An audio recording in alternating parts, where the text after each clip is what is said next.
Madam President. The senator from Michigan. Thank you, Madam President. For more than 2 years, I've been working with colleagues on both sides of the aisle to pass my 6th Farm Bill, the 3rd one that I've either been chair or ranking member of as chair of the Senate Committee on Agriculture, Nutrition, and Forestry. I've met with farmers across the country who've made clear that crop insurance is their #1 risk management tool. Farmers who made clear that the farm safety net must be the backbone of support for all farmers and not just a handful of mostly Southern commodities. I've met with families who are finding it harder and harder to make ends meet as food insecurity in our country continues to grow. And I've met with rural communities who are struggling to access the basic things they need to thrive, like access to health care, including mental health, child care, clean drinking water, and high-speed internet that we are all working to address. The Farm Bill has always been the place where we put the power of the federal government at work in a bipartisan way to support farmers and families and communities. That is the coalition that has always been the foundation of a successful bipartisan Farm Bill. In May, the House released a proposal that would put immense taxpayer resources into a handful of mostly Southern commodity programs. I'm not saying that these farmers don't need support, they do. But it can't be at the expense of millions of other farmers and ranchers in this country, farmers in the middle of the country, farmers who grow fruits and vegetables, who run smaller and diversified operations, or lack access to the tools and support that is overwhelmingly favored in the House bill. And the large increases in farm subsidies should not be paid for on the backs of families in need or the broader needs of our small towns and rural communities. In the spring, I unveiled our Democratic proposal, a 90-page section-by-section bill to try to refocus our negotiations on holding the Farm Bill coalition together and actually getting a bill passed. Not robbing Peter to pay Paul, but instead taking a balanced approach that supports all of agriculture, our families, and rural communities across the country. But unfortunately, this did not spark the serious negotiation I'd hoped for in order to put forward a bipartisan farm bill that can both pass the House, pass the Senate, and be signed by the President of the United States. So today, I'm introducing my Rural Prosperity and Food Security Act, a 1,397-page bill, Madam President. This is it. This is a tremendous amount of hard work that's gone on, both from my staff, and I want to thank a really incredibly smart, creative team of people, and great staff on both sides of the aisle that have worked with us and colleagues on both sides of the aisle. This particular Farm Bill has over 100 bipartisan bills incorporated in it. And this is the full text of the Farm Bill that I believe should pass and can pass and needs to be passed for our farmers and for others so impacted by the Farm Bill. It's a robust bill. It includes $39 billion in new resources above the Farm Bill baseline. $39 billion more in funding above the normal Farm Bill baseline. It puts more farm in the Farm Bill for all of our commodities, not at the expense, though, of rural communities or American families that are critical to holding the Farm Bill coalition together. It provides farmers with the certainty of a 5-year Farm Bill, and this is really important. We can do ad hoc help, But our farmers need the certainty of 5-year policy so they can go to the bank, so they can get the financing they need, so they can know how to plan. So this does that. And at the same time, responding to current needs, we're going to move up payments so that we can respond now to more urgent needs right now that need to happen. It also authorizes a permanent disaster program to ensure we have a process in place when disasters like hurricanes Helene and Milton strike. And this new program will put a consistent process in place so farmers have certainty and the USDA can get the money out the door. No more scrambling, no more leaving farmers behind. Our farmers deserve this. It also makes a significant investment in Title I for the 22 row crops that receive the lion's share of the resources available in the House proposal. I know Republican colleagues primarily are focused on Title I. And so we do a number of things to be able to increase support. We move up agricultural risk coverage and price loss coverage program payments by 6 months so that farmers receive assistance faster so they can keep their operations going. One of the things that I've been concerned about with so much reliance on ARC and PLC is it doesn't pay out for a year and a half or 2 years. So we have farmers that need help now, and we can fix that by putting dollars into speeding up the payments. And that's what we do in this bill. It also increases the effective reference prices that trigger help by as much as 15%, with all 22 commodities getting at least a 5% increase for the first time in a decade. The Rural Prosperity and Food Security Act continues to improve crop insurance. Again, the #1 risk management tool that farmers have told us they want, crop insurance. It makes it more affordable and ensures that all farmers have access to this critical tool. It provides more coverage to more farmers at a lower cost. This crop insurance responds much more quickly than the ARC and PLC program. And it's important that we continue to make that as affordable as possible.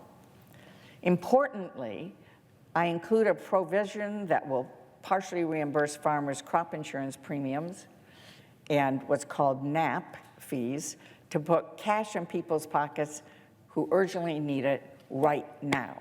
Again, we can use the structure and policies of a farm bill rather than ad hoc assistance and just move up the payments, provide more assistance right now, and do it while we're passing a 5-year farm bill. That's what we should be doing. The bill also strengthens support for specialty crops, which are almost half of what we grow, Madam President, our fruits and vegetables and nuts and horticulture in this country. It strengthens support for specialty crops, ensures that farmers have the support they need to make sure we've got American fruits and vegetables on our tables. This is a significant investment in all farmers and all of agriculture because, frankly, farming is one of the riskiest businesses out there, maybe the riskiest. I don't know if other people get up and look at the weather every day to try to figure out what's going to be happening for them. But it's getting even riskier now because what's happening with the climate crisis, and we know that. The Majority Leader was talking about disaster assistance being put out now. Critical. I strongly support it for farmers as well as for communities. But that's going to get more and more and more because of what's happening in the atmosphere and what's happening with climate change. How many once-in-a-generation storms or droughts need to hit our farmers over the head before we take this crisis seriously? This bill will roll the historic investment we made in the Inflation Reduction Act into the Farm Bill baseline for the future. We take dollars for voluntary conservation programs that farmers are using, that farmers want. Right now, that funding is outside the Farm Bill baseline. We can make a tremendous move forward for farmers by moving it into the Farm Bill baseline while keeping the language regarding climate. Popular voluntary conservation programs that go directly to farmers. That's what we're talking about. And this will make our farms more resilient because it's very simple. You put more carbon in the ground, you have healthier soil. You take more carbon out of the atmosphere, it's healthier for everybody. So this is a win-win, and we need to continue to support our growers and embrace the investments that we have already made. I also am including new investments in biofuels. I see our presiding officer, who's been such a leader in Illinois and across the country. So important for jobs, so important as another place in which we can have a cleaner environment and cleaner fuels and more jobs. We put more into the loan programs and local foods, trade, the list goes on, including a down payment on a much-needed ag research moonshot. We need to be investing in the future of agriculture, in the future of our food supply. But a farm bill is not just about investing in our farmers and ranchers. Of course, that's critical, but it's also about investing in the communities they call home. We know that rural communities are shrinking, and it's getting harder and harder to pass the farm on to the next generation. In this bill, we are betting that rural prosperity is American prosperity. It improves quality of life for rural families by improving rural health care, including mental health services. Also, childcare, rural childcare, which is so critical and so often not available. It grows the middle class by creating good-paying jobs in manufacturing and entrepreneurship and small businesses in rural America. It increases our investment in connecting communities to high-speed internet, which everyone in this chamber agrees is essential to our success in the world. Whether it's a child being able to do their homework, or a farmer being able to see a doctor, or small businesses being able to access new markets beyond their rural Main Street. That all starts with reliable, high-speed internet. We've made major steps in the infrastructure bill we passed, but frankly, there's more to be done. And there's more focus that needs to be put on our rural communities to get that done. And importantly, this bill makes sure that rural communities are not left behind when it comes to accessing the resources of the federal government. When it comes to securing federal grants, I know my hometown of Clare, Michigan, can't compete with Detroit or New York City when it comes to staffing. So we level the playing field by investing in the resources rural communities need to compete for hiring grant writers and planners and advisors to provide technical assistance so they can get the resources that they need. And finally, it's discouraging to me that the needs of families have been lost in this debate over the last 2 years. Yes, the Farm Bill must be the backbone of support for farmers and ranchers across the country. Yes, the Farm Bill must ensure that farming and a rural way of life can thrive today and into the future. Yes, the Farm Bill is where we put the support of the American people behind the men and women who feed and clothe and fuel this country. And I would challenge anyone to look at my record as the leader of the Senate Agriculture, Nutrition, and Forestry Committee and say with a straight face that I am not a stalwart champion for farmers and ranchers. But a farm bill must also be about the single mom in Michigan working 2 jobs who just needs a little bit of extra help to put food on the table for her kids so her children can thrive. At a time when food insecurity rates in our country have increased for the 2nd year in a row, It's absolutely unacceptable for anyone to attempt to cut SNAP and other nutrition programs. I refuse to leave this mom behind, not on my watch. We should be investing in the Farm Bill nutrition programs that are at the heart of the family safety net in this country. Our Rural Prosperity and Food Security Act does that,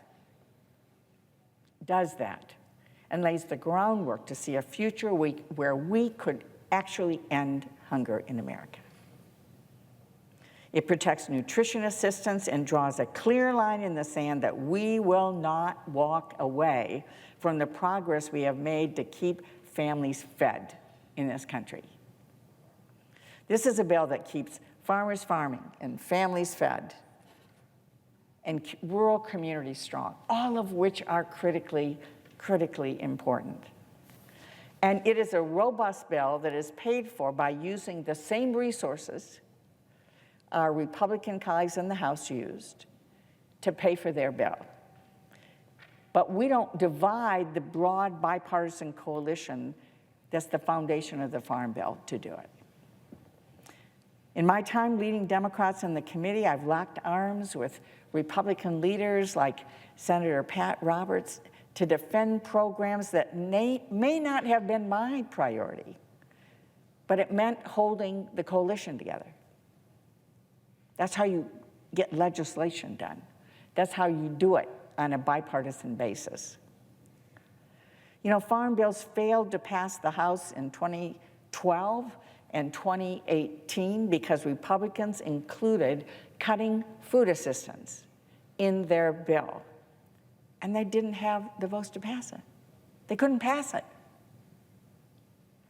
In 2018, the Farm Bill passed the Senate with a historic 87 votes. And the only no votes were 13 nays by Republicans. Just let me underscore that. So we know how to do this and get a bipartisan bill done that is robust support for our farmers and ranchers and communities and our families. Now, frankly, today, as I look to the future and what comes if we don't get a farm bill done, I have a lot of question marks because Project 2025, the roadmap for the incoming Trump administration, actually proposes eliminating ARC and POC. The very programs the House Republican bill makes their top priority. It would also gut crop insurance. It would terminate U.S. sugar production and slash trade promotion programs. Now, I don't know what's going to happen to that.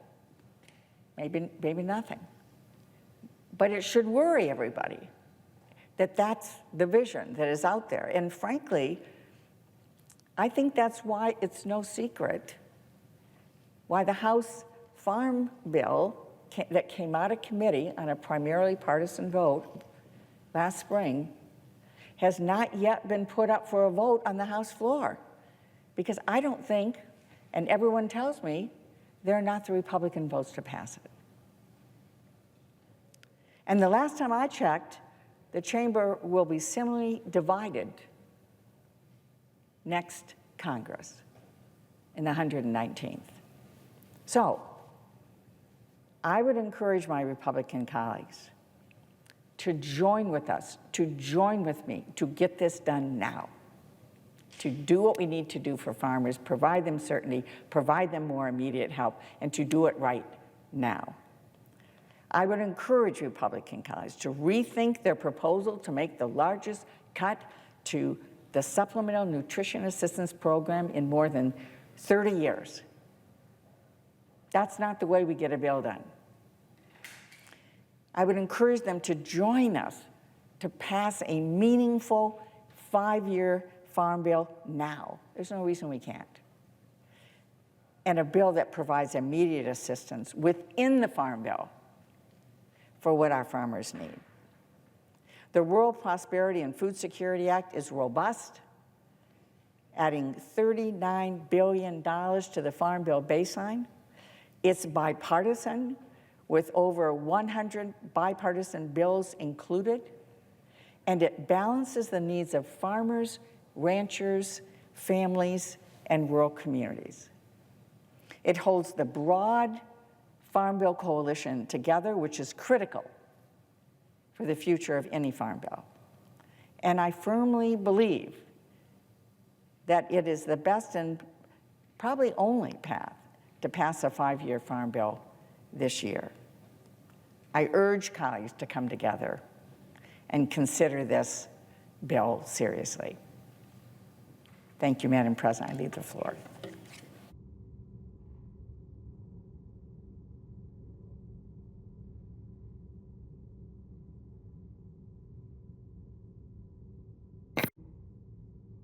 Madam President. The senior senator from Illinois.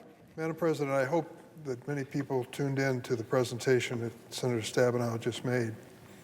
Those of us who serve in the United States Senate know that as chairman of the Senate Agriculture Committee, she not only walks the walk, she talks the talk. She has passed a farm bill, no mean feat. She has shown her own expertise in achieving that goal and her understanding of a very complex piece of legislation. Would the senator from Michigan yield for a question? Yes, absolutely. Yes. Could you be kind enough to say for the record when the current farm bill expires? The current Farm Bill expires at the end of December, so we have to do something before we leave in December. Would you explain to those who are not familiar with it what happens if we do nothing? Well, if we do nothing, then a number of programs revert to what's called a Depression-era policy. And there's something called the dairy cliff that everybody is always worried about because it goes back to a pricing structure that would completely throw the dairy industry into upheaval. And so this is not okay. And when you say Depression-era programs, are you literally talking about the 1930s? Yes. Yes, it throws it back to policies of the 1930s. And dire consequences for dairy interests, for example. Yes. So if we fail to come together on a bipartisan basis before the end of the year, that is the reality that will be faced by the new administration. Yes. And now we could pass an extension again and throw this into the lap of everyone next year. That doesn't create any more certainty for farmers. Those who want to just do some ad hoc payments, that's not going to work and so the reality is we have short-term help in our bill. We have 5-year Farm Bill, and we can get it done now. 100 bipartisan bills that are included in our bill. This is a bipartisan effort, even though at this point not endorsed on a bipartisan basis. But our farmers and ranchers would be a whole lot better if we could get this done. And currently under the Senate schedule, which we've been told, we literally have until a little past the middle of next month to do our business. Right. This means now. Yes. And of course, I would add to that, we have many worthy judicial nominees on this calendar to consider too. So there is work to be done. There is, and thank you so much, and thank you for being a valuable member of the committee. I would just say, where we know, and you know, leading Judiciary Committee, where there's a will, there's a way. If people want to come together, we can get something done and get it done by the end of the year, but people have to decide they really want a bipartisan bill and are willing to come together to do that. And the key to that, I think, goes back 60 years ago when we married nutrition programs and agriculture programs, so that people living in the city of Chicago, for example, who hear over and over Illinois is an agricultural state but don't have any evidence of it other than what's on the table for their family to eat, will have as much interest in passing this bill as my farmers downstate. I'm sure the same is true in the state of Michigan. There's no question, and we also have extensive evidence that when a bill is put forward on the floor that cuts the nutrition title, it never passes. 2012 in the House, 2018 in the House, when Republican colleagues only put a bill on the floor that cuts nutrition. They do not get the bipartisan support, and it fails every time. This feels like Groundhog Day to me, every single time. And so I would hope that we would learn from those lessons and do what we did in 2018 in the Senate and come together and get a bipartisan bill. So we all know that the cost of food has gone up, making it more difficult for families to keep food on the table. And we also know that low-income people face that. Yes. And what are the nutrition programs that are part of this farm bill that can help them? Well, first of all, let me say the basic program is called SNAP, the Supplemental Nutrition Assistance Program. It's about $6 a day for an individual. So a mom gets $6, her child gets $6. That's not a lot. Not when you go to the grocery store. No, that certainly isn't. And then we add support for food banks. We add additional assistance and incentives if you're buying fresh fruits and vegetables. We do, some other kinds of things, but the basic is SNAP. And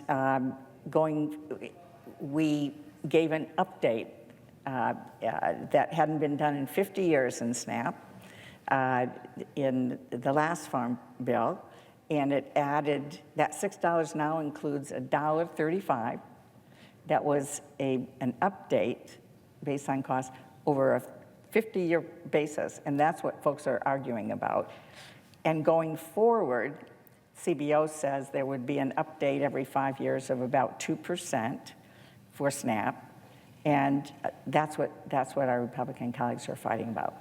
I see my colleague from Minnesota is on the floor, and I just want to say that this exchange is the reason why we're going to miss Senator Stabenow of Michigan when it comes to the Agriculture Committee and many other areas.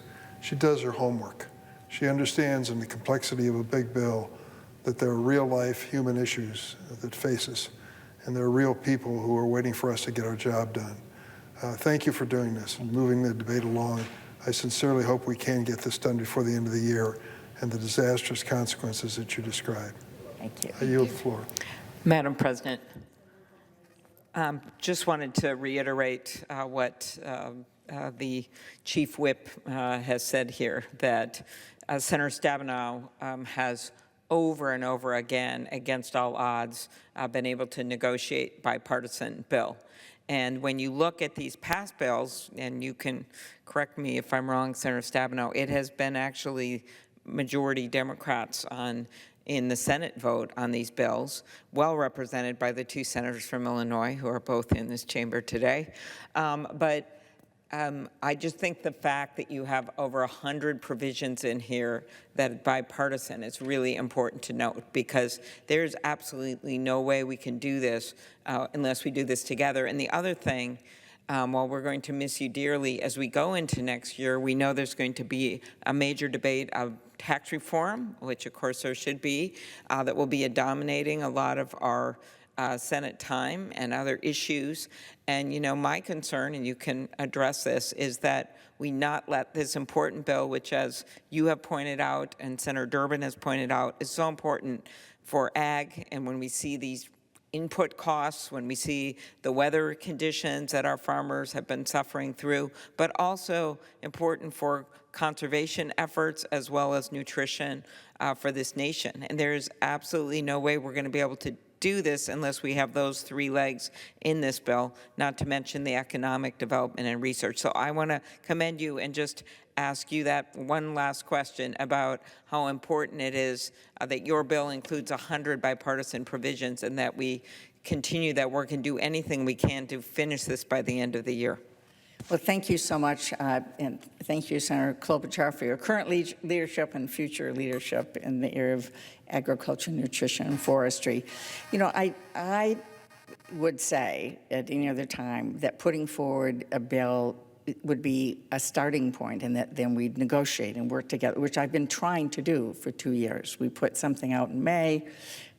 We've been working and negotiating, but now here we are. And so this is sort of, the bill's more like the end, not the beginning. It's like this we could pass 100 different provisions that are bipartisan, and more than that. There's a lot of the titles. There are 12 titles of the Farm Bill, as you know, And a number of them we have negotiated. That's what's so frustrating. We have a number of those where we have a lot of agreement. There's been a lot of good work that's come together. But this one area, in terms of who gets the bulk of the resources, where they go, do we continue to honor what we did on conservation as it relates to climate, which is hitting farmers over the head? And do we try to pay for any of what farmers need? And I agree what they need. But do we then say to the mom who's getting $6 a day, you're going to pay for that? And that's when I go, no. And I know you feel the same way. We've never said that. We've never said that. We've always said the resources and nutrition stay in the nutrition title. We've also always said if you want to expand that, then you look for savings within the title. And so we don't put money in or out in the nutrition title. But somehow we see this sense of being stuck. So next year, you mentioned next year, and I would just say, I think this is incredibly risky for our colleagues from agriculture states who want very much to get a bill done, and I know there are many.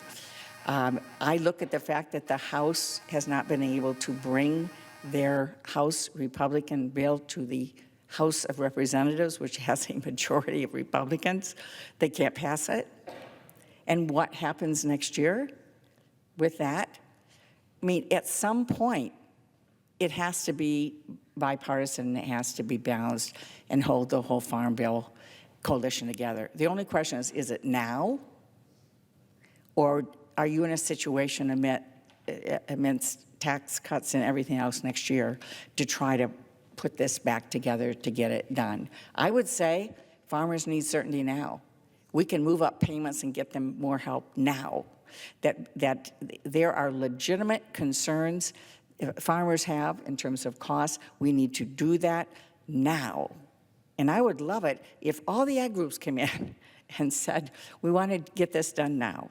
Now, I'm not naive enough to assume that's going to happen because of the politics of the world that we're in, but from an ag standpoint, it should. So I appreciate both of you very much. Yeah. Madam President, Senator from Vermont. I just want to add my voice of support. Why do we need a farm bill? Because we need farmers, and we need food. And one of the wonderful things about our farmers is they do a job that is incredibly hard to do. It's a job that is filled with uncertainty. What's the weather going to be today? What are the prices on the futures market tomorrow? What's going to happen in our neighborhood? It's incredibly uncertain, but the farmers love the work. And who among us works harder than farmers? Maybe coal miners, but not many more. So they stand for hard work and feeding America. The second thing is farmers need stability because they have no control over things that profoundly affect them.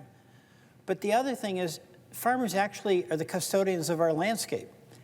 And they, in all of our communities, whether it's dairy, say, in Vermont, or it might be wheat or corn in Illinois, or cherries in Michigan, they are providing a benefit to all of us who are not farmers and can't take on the courage they have to do that work. And on the conservation title, I've talked to a lot of farmers in Vermont. They are so appreciative that in addition to feeding us with nutritious food, they have a chance to actually get some income to help us conserve the land. That's a good thing, because that's another income stream for the farmers. So this should not be a fight amongst, opposing sides. What do we have to do to provide stability to the farmers? They've got to get a fair price for their crop, and then if they're going to make contributions on the whole issue of conservation and reducing carbon emissions, they've got to get some income for that, and that's in the Farm Bill. So let's pass a Farm Bill because we need farmers, we need food, and we need a clean and healthy environment. Thank you. I yield back.